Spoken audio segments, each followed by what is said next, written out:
most of what he says is just don't be frivolous. Don't buy $200 worth of coffee. That's what he says. And if you live poor now, then you can live rich.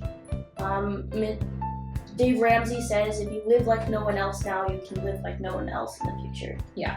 So live like none other so that you can live like none other. Yeah. Welcome to Fireside Talks, where we help bring you from survival to stability. Through skills, support, and the hope of Jesus Christ. Welcome to Fireside Talks. Today we wrap up our month where we are talking about budgeting and money. And we are going to interview our daughter Ruby to get some insight on, as a teen, on how she budgets her money and manages her money new to the workforce. How long have you been working, Ruby? I've been working for about 3 years now. Okay. And why don't you tell our viewers some of the jobs that you have done since you were 13? I work for Shields. I work for Shields. I currently work for Shields. I have been a barista with Scooters, and I have my own business with soap making. I have also done mother's helper or nannying. So I took care of a toddler, and I helped with chores around the house for a couple months. Okay. When you got your first job, what was the first thing that you wanted to do with your paycheck? Wanted to do? Wanted to do? I don't know. I think the first thing that I did when I got my first paycheck was buy a cup of coffee. No, that's not what I asked. What did you ask? What did I want to do? Buy coffee. Okay, you wanted to buy coffee with your first paycheck. Yes, because then I didn't have to rely on mom and beg mom to buy me a cup of coffee. I could just buy my own cup of coffee. And is that what you actually did with your first paycheck? I think so. I'm not quite sure. My first paycheck was $30 in cash. So okay. I have no idea. Okay. How did you learn about budgeting? You. And? Didn't you read some Dad? books? Oh, yes. You made me read some books,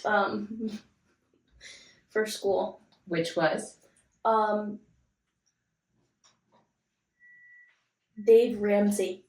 I don't know the title. Didn't you read The Total Money Makeover? Yes, The Total Money Makeover. I read most of it. But really, I got the gist of it when I started using EveryDollar budgeting. I got the gist of it, and then I just had to get some highlight information from the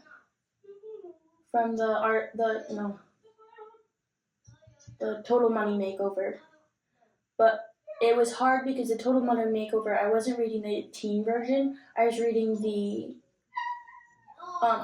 adult version, and they didn't have as much information for me as it would, because I don't have debt, right? So I don't need as much of that, sell all your furniture and get out of debt first type Okay. So how do you feel like that has helped you not, focusing on budgeting now, other than, we learned about budgeting, and some of our viewers might be learning about budgeting as an adult.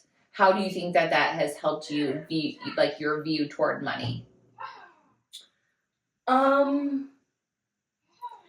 I think learning how to budget has helped me look more into the future rather than focusing on right now. I think a lot of my money would, if I wasn't looking toward the future when I turn 18 and stuff like that, I would be spending a lot of my money more on frivolous things, more on coffee and makeup and stuff like that, instead of putting into saving for a car, saving for my first rent payment, stuff like that.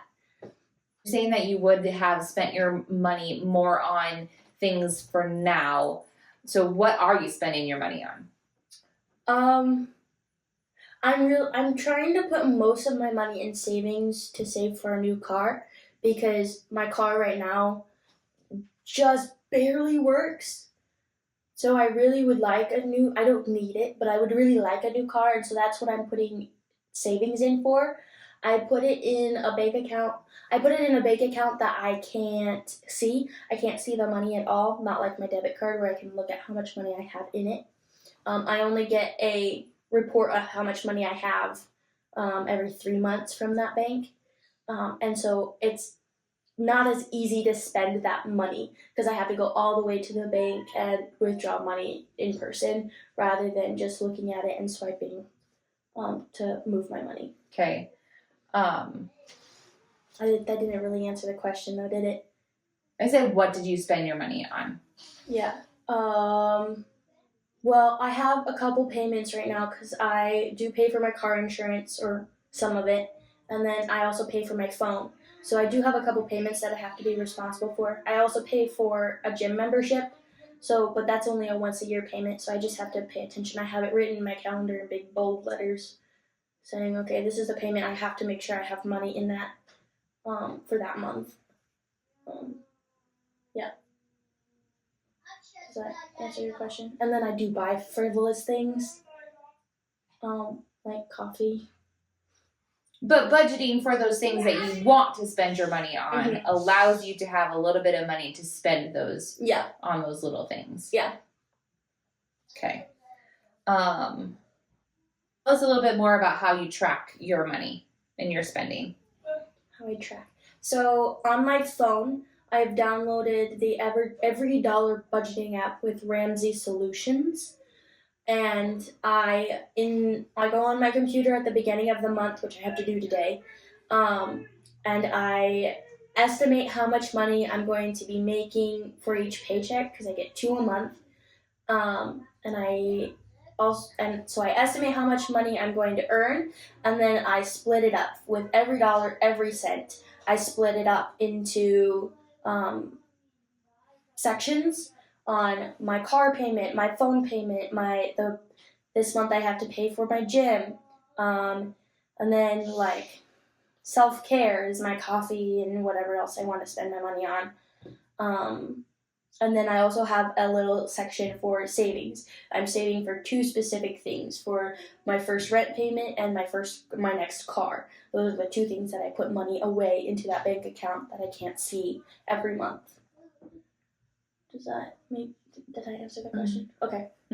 Well, and so that's how that's where you tell your money where to go, and how do you track your money? So every time that I make, and I have to add gas money too. Every time that I make a purchase, gas for example, every time that I go and get gas, I print the receipt and then I sit down in my car before I move and I put down, okay, I spent $27.36, and I put that in there and I log it and then I can move on. But I don't do a great job at it, but I don't want to move on to something else until I have logged that purchase, and I always make sure I get a receipt so that I don't forget. And I also use Fetch, so I have to scan my receipt as well. Right, because it's easy to forget. Right, it's easy to forget to log your money, so you make sure you get a receipt. So if you're not able to do it right then and there, I can put it in my purse. You put it in your purse or your wallet, and so you remember to do it later. Oh, this receipt is here. I need to log it. Yeah. Because tracking your money is just as important as actually making the budget. It's really nice to have a credit card as well, not a credit card. Don't get a credit card. That's bad. A debit card, because I use Capital One and my debit card logs where I spent it and how much I spent. So I feel like it's easier to track with a credit card, especially if I forget, or debit card if I forget, because once the cash is gone, if I don't have a receipt, I don't know where it went if I forget. So if I pay with cash, I have to log it right away. Otherwise, I can't remember where I put my money. But with a debit card, I can see, okay, I spent this much money at this place. I don't know what for, but it's there. So. Okay. And what is the hardest part about sticking to a budget as a teen?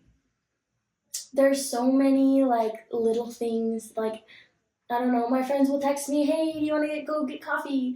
Yeah, but I spent all that money yesterday, so we can hang out. Or, hey, do you guys want to go to a movie? I would love to, but I don't have the money for that. And so it's Even hard, though the money especially- might be actually in your account. Yes. If I'll have a significant amount of money in my account, but that's not what I budgeted for. And so I have a hard time sometimes, like if my friends say they want to go to the movie, yeah, I'm going to go to the movie, and I'll end up having to move some stuff around and maybe not put as much as I want into savings, which is probably not the best thing, but that's my challenge at least. Especially friends. Peer pressure is interesting. But hanging out with friends is important. Yes. So you want to budget a little bit toward that. Yes, and But that's you don't want you want to be able to buy a new car. Yeah. Too. So that's part of my self-care is like I'm trying to stick with the self-care and stick with that with being hanging out with friends and going to get coffee with friends and doing that with other people instead of just I've had a bad day and I deserve this type stuff. Okay. What motivates you to save instead of spending everything right away? You. Was that in your budget? Probably, I don't know. Probably should check all the time. Was that in your budget? Are you sure? Having accountability is really good, but sometimes it gets annoying. Something else that motivates me is looking toward the future and saying I'm going to have enough money that I'm going to be able to even buy a house for my first place, or I'm going to have a really nice apartment because I'm going to be able to afford it because I saved when I was 16. That's also what motivates me, is to look forward and see what I might be able to do in the future. Yeah, because moving out into an apartment, not only do you have the rent payment, need to be able to afford that regular rent payment, you have to put a down payment on on to move in, and so you have to have that saved. Mm-hmm. Yeah. Have you ever made a purchase you regretted, and what did you learn from it? Yes, I have. I can't remember. I know I've made a lot of purchases that I regret. But the most common thing that I end up doing is I always end up overspending my self-care. My going to buy coffee, I've had a bad day, I deserve this. I 1 month spent almost $200 on only a cup of coffee every single day. And that was a little disappointing because I was not going to go to the bank that month to put any money away because I had spent it all on coffee because I saw a number in my card and I said, hey, I've got plenty, but I really didn't because that money was specifically for the bank. I just hadn't taken it yet. And I learned that I usually, if I'm going to put money away, it has to be the first thing that I do. The first thing I need to do is pay my bills and put savings away and pay tithes before I go and spend money on myself. I think that's the lesson that I learned from spending that much money on something so silly. Okay. Because like a cup of coffee, you have nothing to show for it. Mm-mm. When it's hard right now, you don't have anything to show for putting money in the bank, but you'll have something big to show for Very big. for it when later on. Mm-hmm. So more benefit. Yeah. How do you handle unexpected expenses? Like you need a battery in your car, or your baby brother gets into your makeup and ruins it all, or you ran out of hairspray that you weren't expecting. I don't know. What are other teen unexpected expenses? Your phone broke. That's happened. I think, okay, so last spring or summer, do you remember when my car broke down? Oh, it was spring. It was during the school year.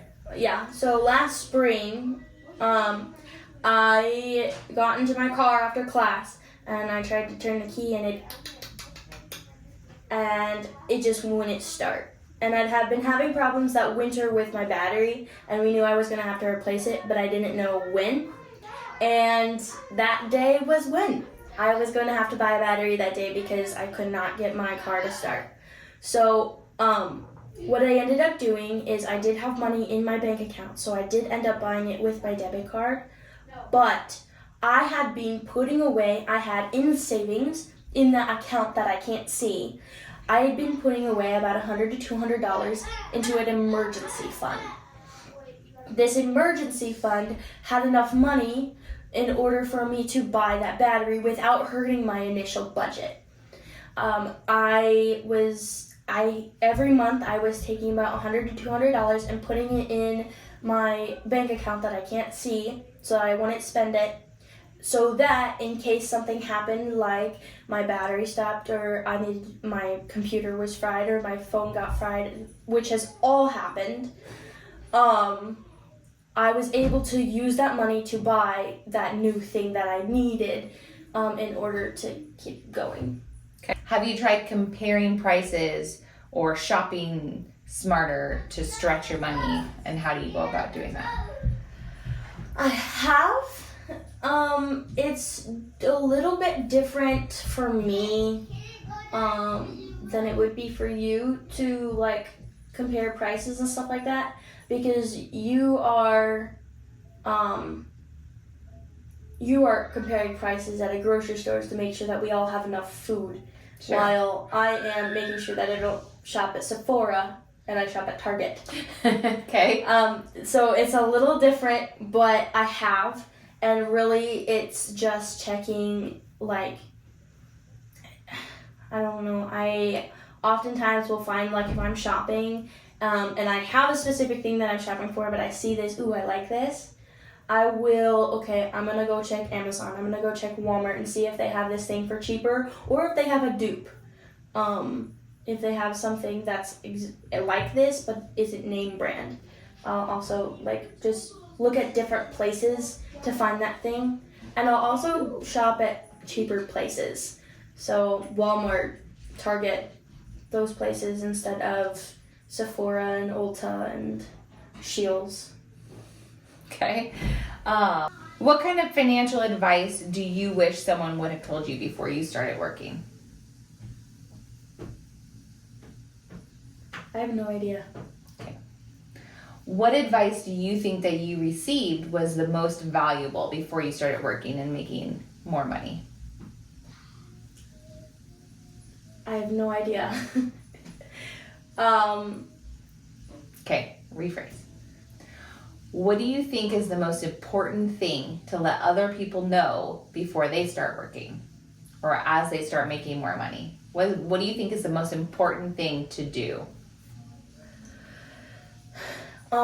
Save and let your money make money.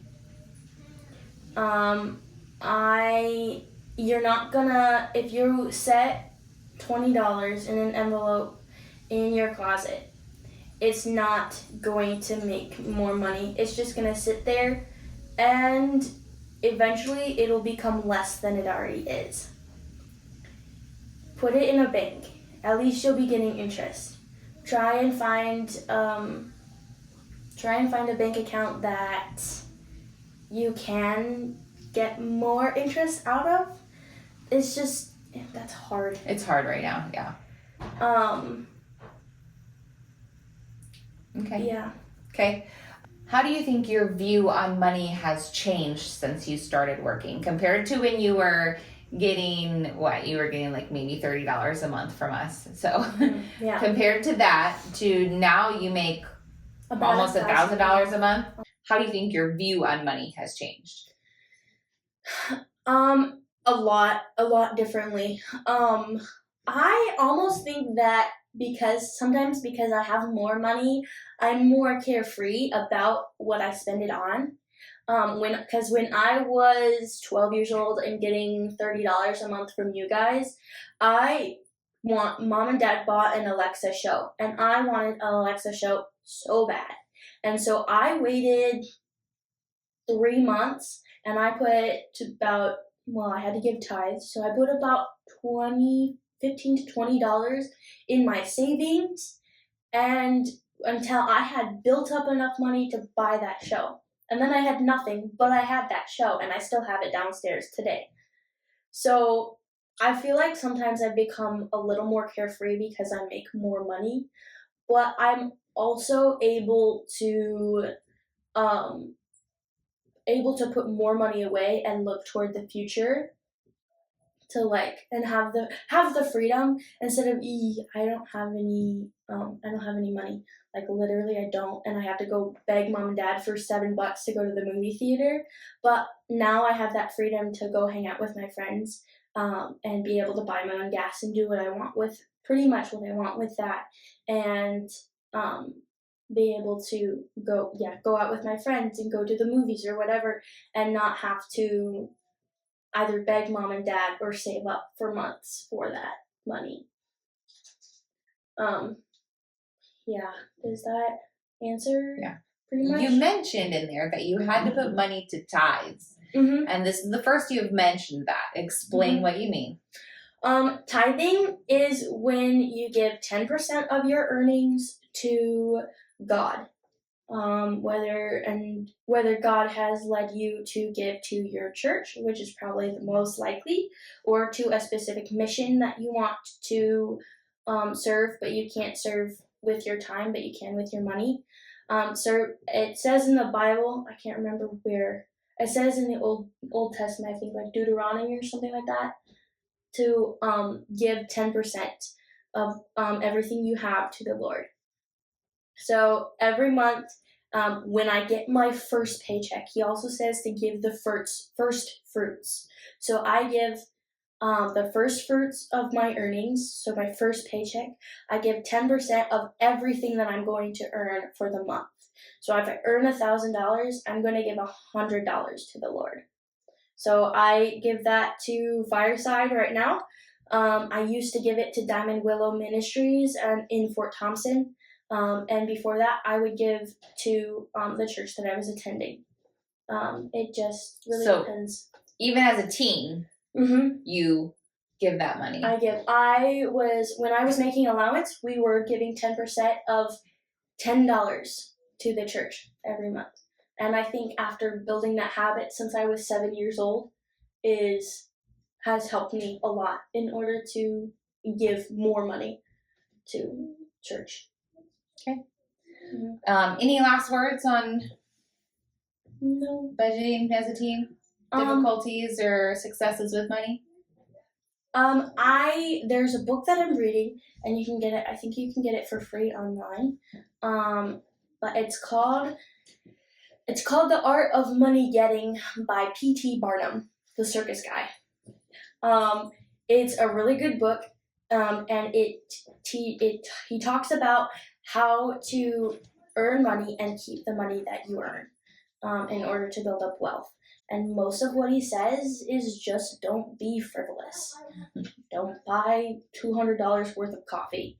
Like, that's what he says. And if you live poor now, then you can live rich. Dave Ramsey says if you live like no one else now, you can live like no one else in the future. Yeah. So live like none other so that you can live like none other. Yep. So that wraps up our month on budgeting and money. I hope you enjoyed this segment. It is now December 1st, and so we are going to get into Christmas. So all month we are going to talk about Christmas. We're going to talk about what the Bible says about Christmas, what we're celebrating for Christmas, why we celebrate it, and why we celebrate it in December. So we're going to cover all of those things this month. If you have any questions about Christmas and about the holidays, and feel free to email us, and we'll be happy to answer them if we can. And yeah, we'll see you next week. Bye.